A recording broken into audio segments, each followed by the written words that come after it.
To remove the processor module itself, which includes the sinks and the voltage regulators, there are 6 screws. I've already taken the liberty of tearing the other ones out. The 2 halves of the heatsink sandwich the processors themselves.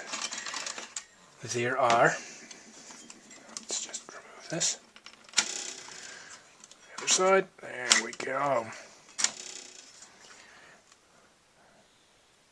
These big threaded rods here, which have a, grab one here, sprung latch on the top, so you wind it down. Connectors. You wouldn't think that 2 processors would really be able to talk through this, but I guess so. We'll use our hex key. Undo it. Anytime today.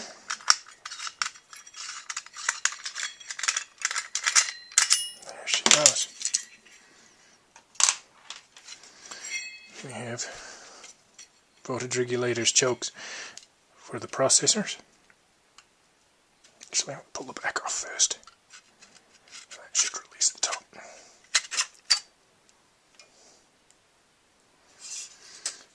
And the underside. There. I've seen the little carriers have just moved, which is not good. I can hear you crying right now. But JP, you'll never get it to work again. Well, probably not, but I have a few spares. And here we have an R10000.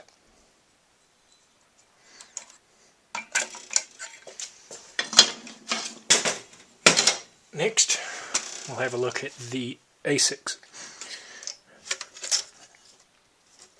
There are 8 screws on the back. I'm sorry, 6.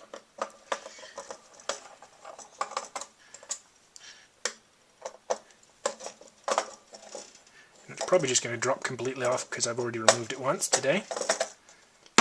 See the fizz like it up. There it goes. Here's the sink. And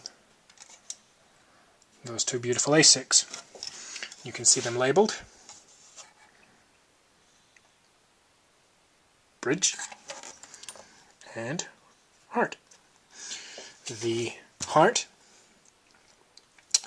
is, unsurprisingly, the heart of the processor module itself. It talks to the RAM, the processors.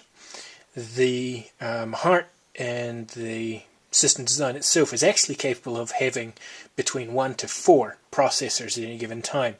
These were made with modules of single and dual processors. These units here are not designed to be taken apart. So you would buy either a single CPU module or you would buy a dual CPU module straight from SGI. You would not buy a single and then put a second in it. There was never actually a quad CPU version of this released. Nobody's really quite sure why not. But by all accounts, it should have been able to take it. The bridge is the more interesting of the pair, really. The bridge not only talks to the XIO bus itself, it also has a PCI controller built in. Let me get my notes here. The PCI controller inside the bridge has the ability to talk to up to 8 devices, although usually it only talks to 6. You have the... No, I lie, I'm sorry. 4. You have the 2 QLogics, the internal and the external. You have the IOC3, which is just a funny name for the keyboard serial parallel. And then you have the RAD1, which is the audio system. Because these came with the ability to have a PCI shoehorn attached, then the bridge would talk to the PCI cards on that shoehorn. So that would give it the full complement of 4 in here and 4 out there, 8. So here we have the graphics card from the Octane that's been removed from the XIO center plane. As you can see, we have an awful lot of heat sinks here. Again, the compression connector. These two are actually raised daughter boards, which contain the texture RAM and associated logic. These boards actually contain, this is a Max Impact, or a MXI or MXZ.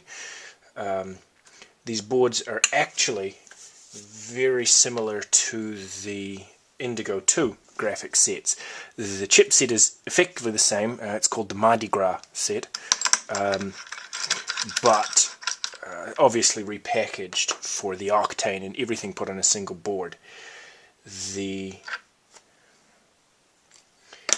later models came with a different graphics series called the V-Pro. The V-Pro were much more powerful than this, and they shrunk the chip count down, which probably helped with reliability. The Indigo 2 graphics lines, the Impact graphics line, consisted of the Solid Impact, the High Impact, and the Max Impact. The equivalents are roughly here. We have the SI, the SI&T, the SSI, and the MXI. The only one that doesn't entirely correlate is the SSI. The plus T is texture boards. The later ones, the V-Pros, were considerably faster. They came with 32 megs of RAM, I believe. Yeah, 32 megs of RAM for the base models, and then 128 for the upper. The first that came out was the V6 and the V8, and that's 32 and 128 megs respectively. And then later came the V10 and the V12, which also again had 32 megs and 128 megs, but had a much greater throughput. The texture boards, although I have 2 of them here, they each have 4 megs, and when you add them together it does not give you 8 megs, but rather increases the speed of processing. So I'm not sure whether it interleaves between them or whether it pipelines the data, but does not give you 8 megs like you would logically assume. You can add the texture boards to any of the SI or SSI boards, but they are kind of fragile, so most people did not fool about with them.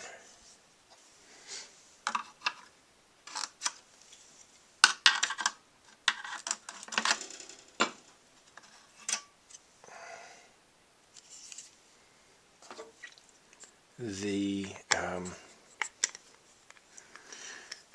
Mardi Gras boards came with 13 megs of RAM for the lower ones and 27 megs of RAM for the later.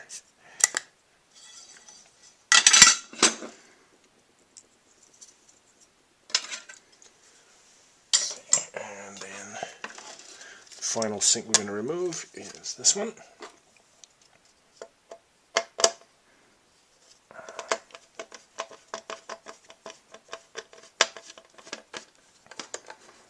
Try not to drop it. There we go.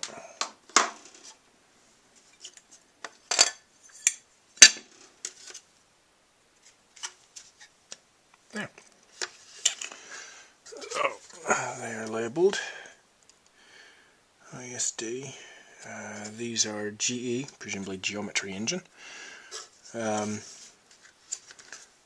Think Onyx 2 system with Geometry Engine, which takes the OpenGL data in and does the pixel calculations, things like that, the raster managers, and then finally to the display generator. All of this is packed on this single board.